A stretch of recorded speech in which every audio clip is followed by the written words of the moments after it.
varios pactos que se mencionan en la Biblia, pero hay 4 pactos fundamentales entre todos los que se mencionan. Primeramente está el pacto que Dios hizo con Abraham. Ese pacto es de suma importancia y podíamos quedarnos toda la noche explicando ese pacto que Dios hizo con Abraham, porque es el fundamento de los demás pactos. En ese pacto hay una promesa de Dios para la nación de Israel como nación, pero también hay una promesa para toda la humanidad. Cuando Dios dijo a través de Abraham serán benditas, de la simiente de Abraham serán benditas todas las familias de la tierra, y del curso de la historia comienza Dios a desarrollar el cumplimiento de ese pacto de Abraham, y hoy en día estamos recibiendo los beneficios de ese pacto y lo tendremos en el futuro e incluso hasta en el milenio.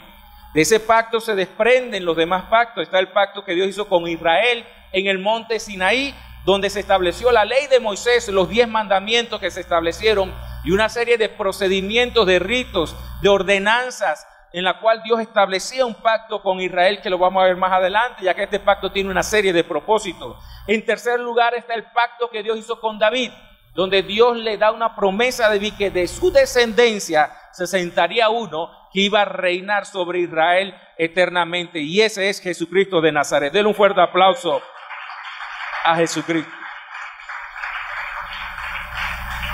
Y el pacto que queremos hablar hoy en día es el nuevo pacto en Jesucristo.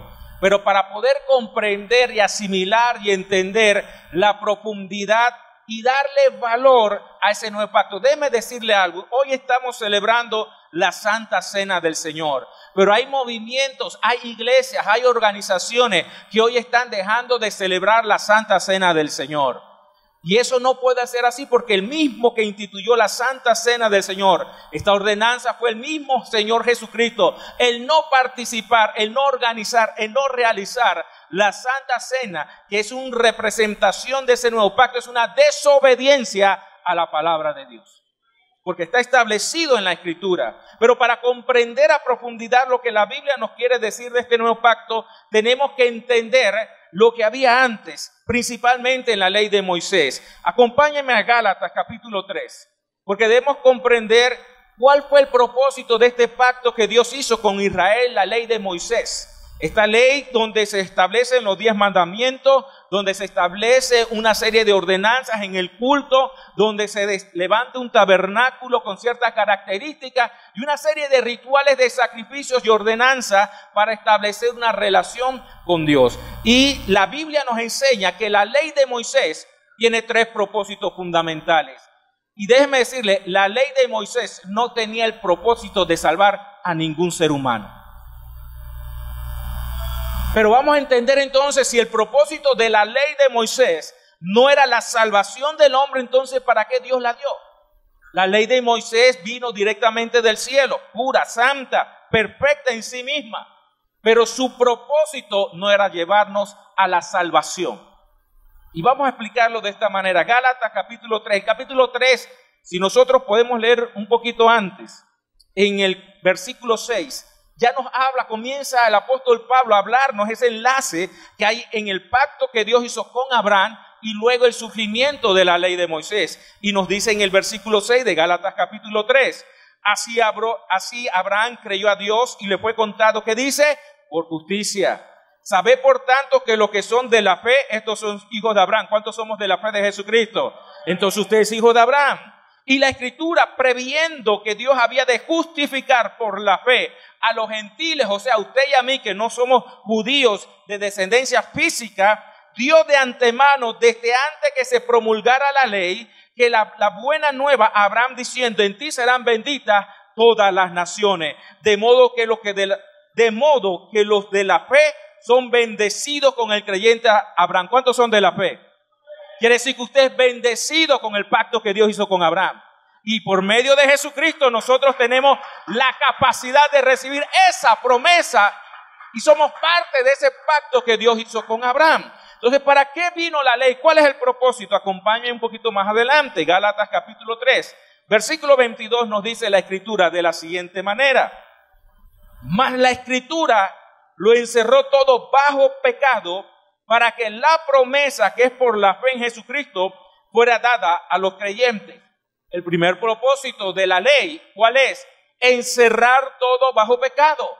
Porque la ley nos comenzó a mostrarnos la existencia del pecado. Porque la ley dice no matarás, la ley dice no adulterarás, la ley dice no desearás la mujer de tu prójimo, la ley dice no robarás, la ley dice una serie de ordenanzas y la ley entonces comienza a mostrarle al hombre y enseñarle a la humanidad qué es pecado. Porque antes de la ley no había ese conocimiento del pecado, aunque el pecado existía, porque veíamos su consecuencia. La Biblia dice que por la caída del hombre entró el pecado y una serie de consecuencias. ¿Cuáles fueron las consecuencias del pecado? La existencia de la muerte física y obviamente la muerte espiritual. El envejecimiento, la enfermedad. Eso no existía cuando Dios creó al hombre. Son consecuencias de la caída. Quiere decir que son los frutos que muestran que el hombre se ha corrompido y ha pecado. Si usted y yo envejecemos es porque hemos pecado. Si usted y yo nos enfermamos es porque hemos pecado. Son las consecuencias del pecado. Pero no había conocimiento de lo que era pecado hasta que Dios decide enviar una ley para mostrarnos y enseñarnos qué es el pecado. O sea, la Biblia entonces encierra todo bajo pecado. ¿Y qué se dio cuenta el hombre? Si me muevo a la derecha es pecado. Si me muevo a la izquierda es pecado. Si me muevo hacia atrás es pecado. Entonces me di cuenta que dentro de mí hay algo que siempre me lleva ¿a qué? Al pecado. Y eso no me gustó, eso me hizo sentir mal. Entonces, ¿qué hago? Porque no tengo poder de liberarme de esto. Porque ya ahora tengo el conocimiento de lo que es malo, tengo conocimiento del pecado, pero ahora no sé cómo librarme de esta cosa. El segundo propósito de la ley es lo que acabamos de decir, y la Biblia lo dice taxativamente en Gálatas capítulo 3, versículo 10, dice de la siguiente manera: porque todos los que dependen de las obras de la ley están bajo ¿qué? Maldición. Pues escrito está: maldito todo aquel que no permaneciere en todas las cosas escritas en el libro de la ley. Y que por la ley ninguno se justificará para con Dios. Es evidente porque el justo, ¿qué dice? Por la fe vivirá. Por eso es que decíamos en prédicas anteriores, la Biblia es muy clara: nadie va al cielo por bueno. Porque la gente cree que va a ir al cielo por bueno. A los ojos de Dios no hay ninguno bueno, porque todos pecaron y están destituidos de la gloria de Dios. Pero socialmente hay personas que piensan: no, yo me porto bien, yo hago lo correcto. No, pero la Biblia dice que si tú una sola vez en tu vida has mentido, ya estás bajo condenación. Si una sola vez en tu vida has codiciado, ya estás en condenación. Si una vez en tu vida has tenido envidia, celo, ya estás en condenación. Si una vez en tu vida has tenido rencor, ya estás en condenación. No existe un ser humano que no haya fallado o pecado aunque sea una sola vez en su vida. Y pecar una sola vez ya te destituye de la gloria de Dios. Por eso es que nadie podrá ser salvo por buenas obras, porque por medio de las obras ninguno se justificará delante de Dios. La Biblia es clara. Hay una sentencia clara para el hombre.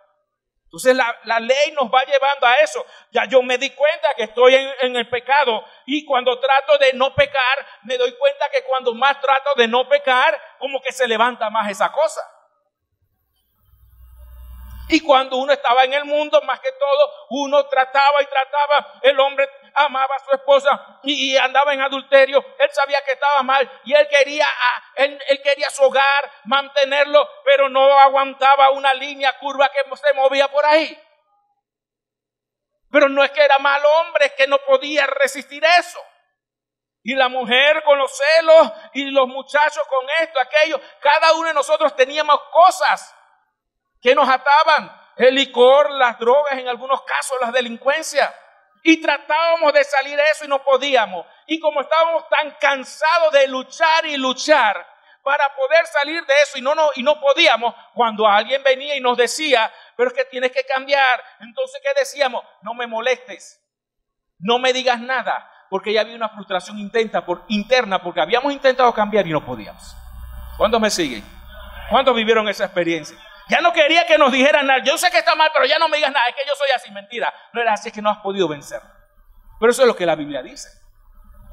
Que tú tratas y no puedes. Entonces la ley nos mostraba a nosotros que éramos incapaces de vencer el pecado. Y esas dos situaciones, encerrar todo pecado en pecado y mostrarnos nuestra incapacidad de vivir el estándar de Dios, nos lleva al tercer propósito y el más importante de la ley.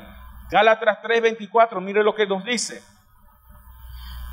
De manera que la ley ha sido nuestro ayo es nodriza, cuidador, la nana. ¿Para qué? Para llevarnos a Cristo a fin de que fuésemos, ¿qué dice? Justificados por la fe. Denle un fuerte aplauso a Jesucristo. Entonces uno se da cuenta, yo no puedo, entonces necesito un Salvador. Y que por la fe en Él, entonces soy ¿qué? Justificado. Y cuando yo lo creo por fe, acepto a Jesucristo como mi Salvador, de repente algo pasó. Yo no sé cuántos de ustedes hicieron la oración de fe. Algunos la han hecho 3 veces, 4 veces.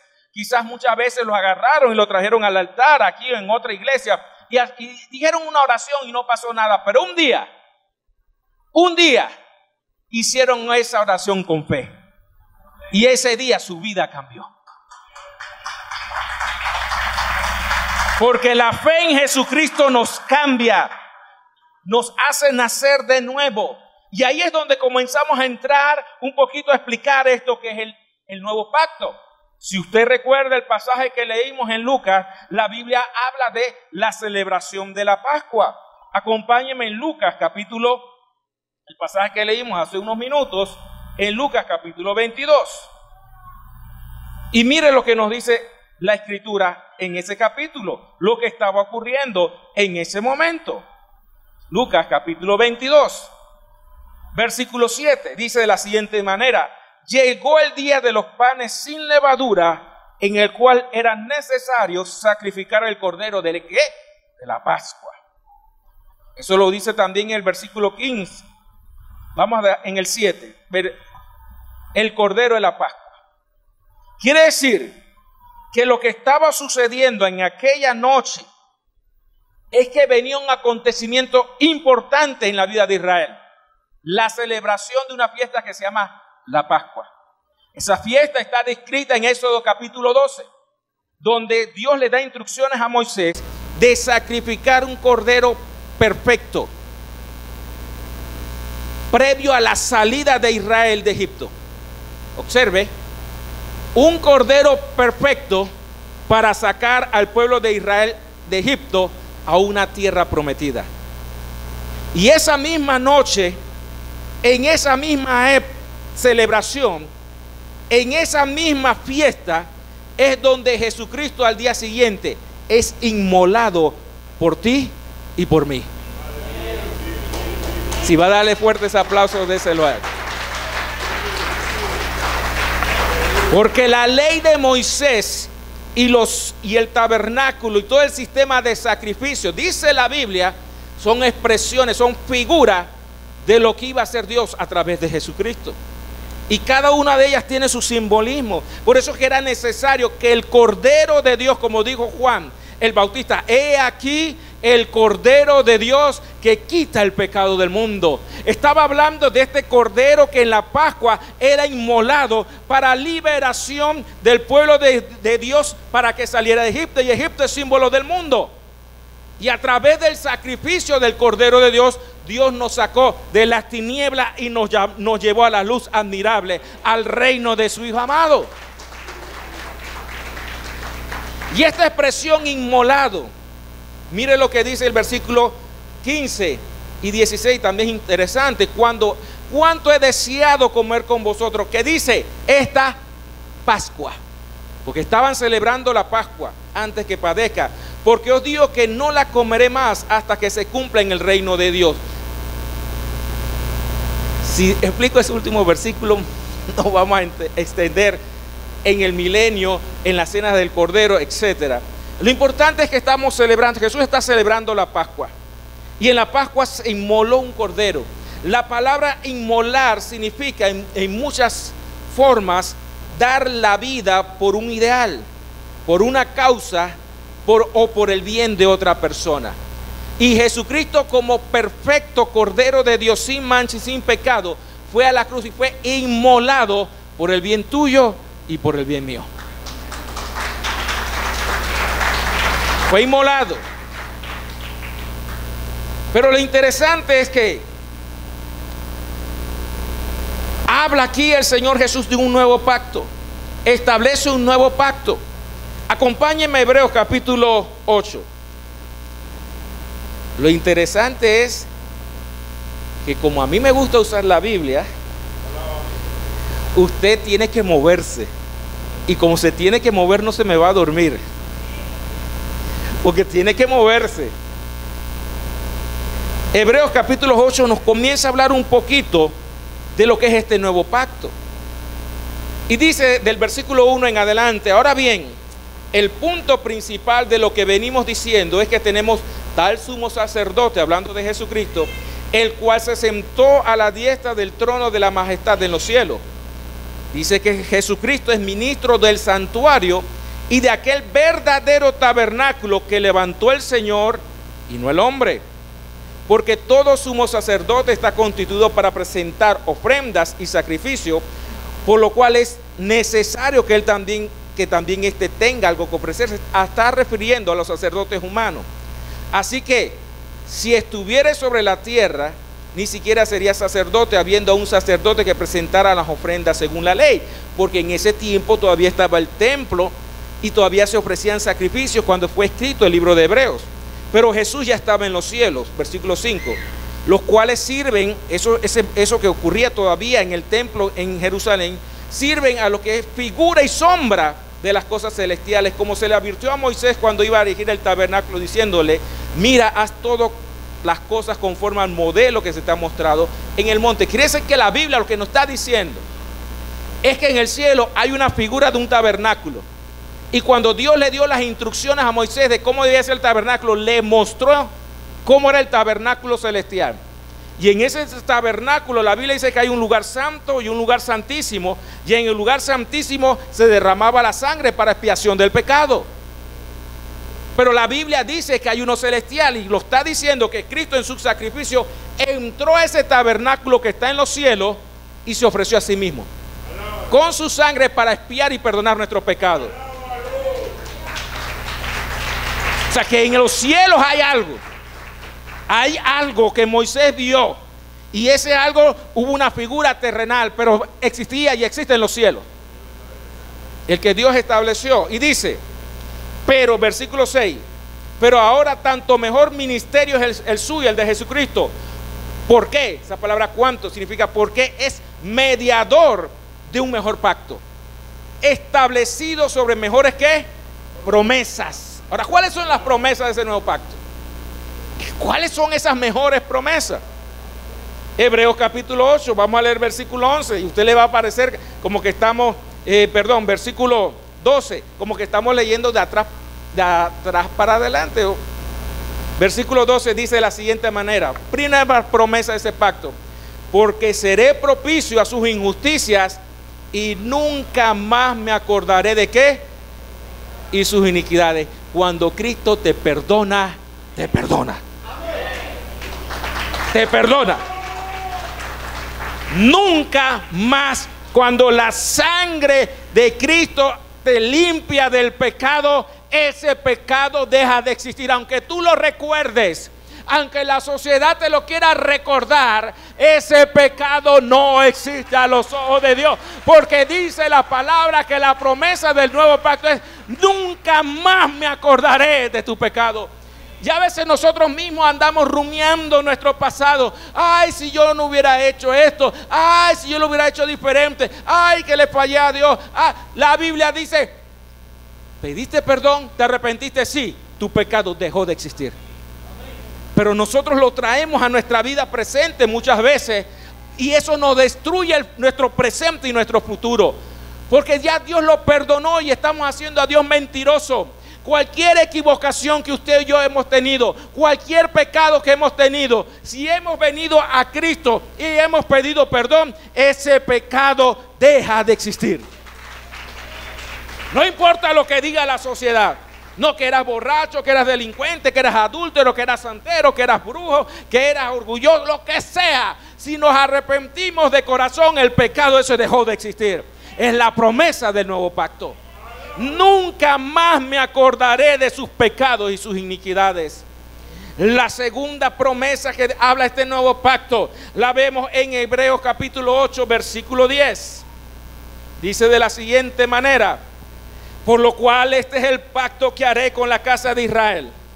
Ya usted sabe que usted es casa de Israel porque por la fe es merecedor de las promesas de los pactos que Dios hizo con Abraham. Después de aquellos días, dice el Señor, pondré mis leyes en la mente de ellos. Mire que quién es el que va a poner las leyes de Dios en su mente. No es usted, es el mismo Dios el que va a poner en su mente las leyes. Es Dios el que va a poner. Este pacto me dice a mí, Dios va a poner sus leyes en mi mente y constantemente mi mente va a estar pensando en la palabra y en los mandamientos de Dios. Yo tengo que reclamar la promesa esa porque una sangre se derramó y me da autoridad de decirle, Dios, pon tus leyes en mi mente conforme a tu palabra. Porque pensamos muchas cosas y nuestra mente se llena de muchas cosas. Que si me hicieron, que si no me hicieron, que si me quieren, que si no me quieren, que si me ayudan, que si no me ayudan. La Biblia dice, eso no son los mandamientos. Hay que poner las leyes de Dios en mi mente. Y eso no lo puedo hacer, usted no lo puede hacer, eso lo hace Dios. Tengo que creerlo. ¿Lo crees? ¿Lo crees? Entonces, si usted lo cree, ¿cuántos leen la palabra? Hay que leer la palabra todos los días. Porque cuando usted lee la palabra, entonces Dios agarra esa palabra y ¿qué? ¡Pam!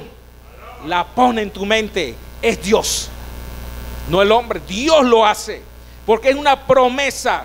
Dice, pondré mis leyes en la mente de ellos. ¿Y sobre qué? Su corazón. ¿Las qué?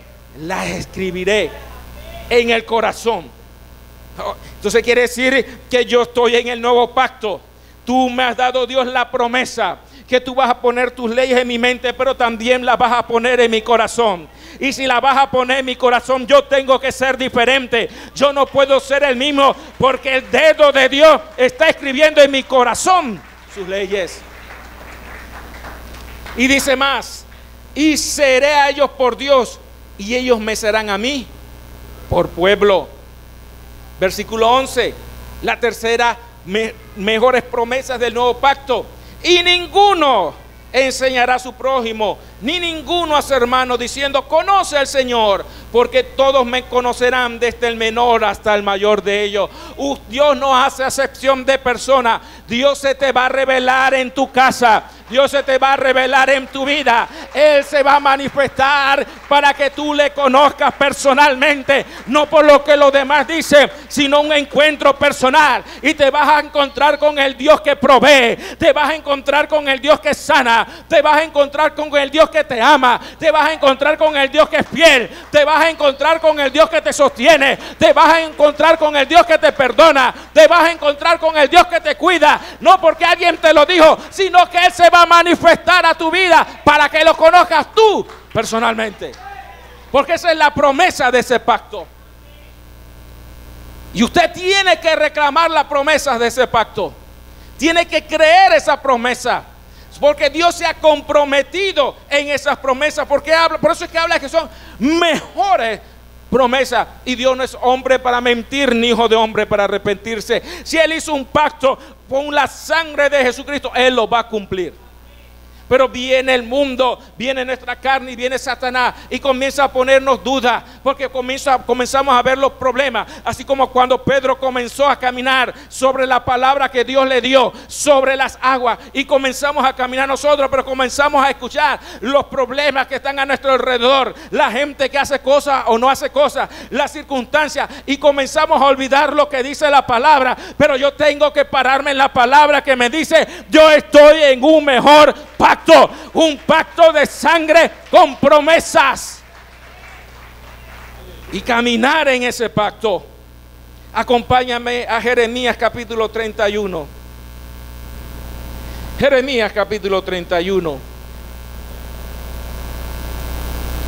Y mire lo que nos dice el profeta, porque Dios desde el Antiguo Testamento viene hablándonos de esto. Jeremías 31, versículo 31. Dice aquí, he aquí, vienen días, dice Jehová, en los cuales haré nuevo pacto con la casa de Israel y con la casa de Judá. No como el pacto que hice con sus padres. ¿De qué pacto está hablando? De la ley de Moisés. No como el pacto que hice con sus padres el día que tomé su mano. ¿Quién tomó la mano de Israel y lo sacó de Egipto? Fue Jehová de los ejércitos. No como el pacto que hice con sus padres el día que tomé su mano para sacarlos de la tierra de Egipto, porque ellos invalidaron mi pacto, aunque fui yo un marido para ellos, dice Jehová. Pero este es el pacto que haré con la casa de Israel después de aquellos días, dice Jehová. Daré mi ley en su mente y las escribiré en su corazón. Y yo seré a ellos por Dios y ellos me serán por pueblo. Yo quiero decirle quiénes son en esta casa, quiénes son pueblo de Dios. ¿Quiénes son pueblo de Dios en esta casa? ¿Quiénes son pueblo de Dios en esta casa? Esa promesa es para ti porque tú eres pueblo de Dios en esta casa. Y dice el versículo 34, y no enseñará más ninguno a su prójimo, ni ninguno a su hermano, diciendo, conoce a Jehová, porque todos me conocerán, desde el más pequeño de ellos hasta el más grande, dice Jehová, porque perdonaré la maldad de ellos y no me acordaré más de su pecado. Mire, Dios es tremendo, cómo nos ama el Señor. Mire lo que dice Ezequiel capítulo 36. Nos habla un poquito más de este pacto, nos da otra visión, nos profundiza un poquito más de lo que Dios hace en este nuevo pacto. Y Dios le está hablando a Israel, ya cuando vino esta profecía a Ezequiel, ya Judá había sido conquistado por Nabucodonosor. Ya habían sido dispersos a las naciones y Dios estaba dando promesas de que la nación de Israel iba a ser restaurada. Pero gracias a Dios que la Biblia dice que los que somos de la fe de Abraham también formamos parte de las promesas que Dios le dio al pueblo de Israel. Usted es un judío injertado en el buen olivo por la fe en Jesucristo. Y por eso es que tenemos derecho a muchas de las promesas del pacto que Dios hizo con Abraham. Y mire lo que dice aquí versículo 24 del capítulo 36 de Ezequiel. Versículo 24. Y yo os tomaré de las naciones, Ezequiel 36, 24. Y yo os tomaré de las naciones y os recogeré de todas las tierras y os traeré a vuestro país. Esparciré sobre vosotros agua limpia, o sea, el perdón, y seréis limpiados de todas vuestras inmundicias y de todos vuestros ídolos os limpiaré. Mire lo que dice el versículo 26. Os daré un corazón nuevo. ¿Por qué Dios nos va a dar un corazón nuevo? Porque Dios no puede escribir en un corazón viejo. Dios nos da un corazón nuevo para escribir sus leyes en ese corazón. Dios nos hace un trasplante de corazón. Espiritualmente nos hace un trasplante, porque nuestro corazón es malo, pero Dios entonces ahora nos pone un corazón bueno. Os daré un corazón nuevo y pondré espíritu nuevo dentro de vosotros. La Biblia dice que el hombre es espíritu, alma y cuerpo. Dice la Biblia que este pasaje que no solamente Dios nos va a dar un corazón nuevo en el nuevo pacto, sino que ese espíritu humano que está dentro de nosotros, Dios lo va a renovar para que pueda tener relación con el Rey de Reyes y Señor de Señores. Dice, y pondré espíritu nuevo dentro de vosotros y quitaré, lo que hace Dios por ese nuevo pacto, y quitaré de vuestra carne el corazón de ¿qué? De piedra. Yo os daré un corazón ¿qué? De carne, y pondré dentro de vosotros mi espíritu. ¿Cuántos tienen el Espíritu Santo? Y pondré mi espíritu dentro de vosotros. Y como Dios ha puesto su espíritu dentro de nosotros por ese nuevo pacto, hará que andemos en los estatutos de Dios y guardemos sus preceptos y lo pongamos por obra. Ahora usted y yo, que no podíamos en la ley de Moisés, en el pecado, no podíamos vencerlo, no podíamos hacer nada. Ahora por la fe en Jesucristo, Dios nos ha renovado nuestro espíritu, nos ha dado un corazón nuevo, ya ha puesto su Espíritu Santo. ¿Para qué? Ahora sí puedo vivir la palabra, ahora sí puedo obedecer a Dios, ahora sí tengo poder sobre el pecado, ahora sí tengo poder para vencer toda tentación, ahora sí tengo la capacidad de vivir en integridad. No por mi fuerza, sino por ese nuevo pacto en la sangre de Jesucristo. Denle un fuerte aplauso al Señor. Y vamos a Lucas capítulo 22, versículo 19. Y Jesús instituyendo este sacramento de la Santa Cena. Era una cena. Se reunía en la Pascua la familia. Y no solamente era el cordero, habían otros alimentos, era una cena. Y como cena era algo familiar. Porque Dios quiere que haya unidad en la iglesia, en el pueblo de Dios. Y haya comunión, entonces habla de una cena. Entonces el concepto de cena, que Dios nos está hablando en primer lugar, que la iglesia debe tener comunión. que la iglesia debe tener unidad. El concepto de familia, la cena. Pero ahora no solamente es una cena cualquiera, ahora es una cena santa.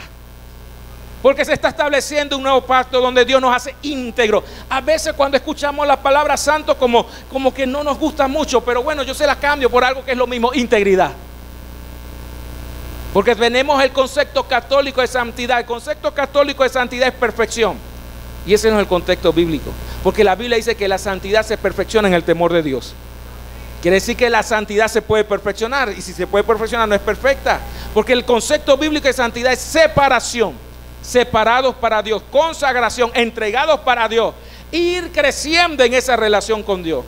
El único inmaculado, sin pecado y sin mancha se llamó Jesucristo. No hay otro, no hay otro. Por eso cuando nosotros hablamos de que la gente nos dice, no, es que ustedes se los creen santos, ellos lo están diciendo que si nosotros nos queremos perfectos. No, el único perfecto fue Jesucristo.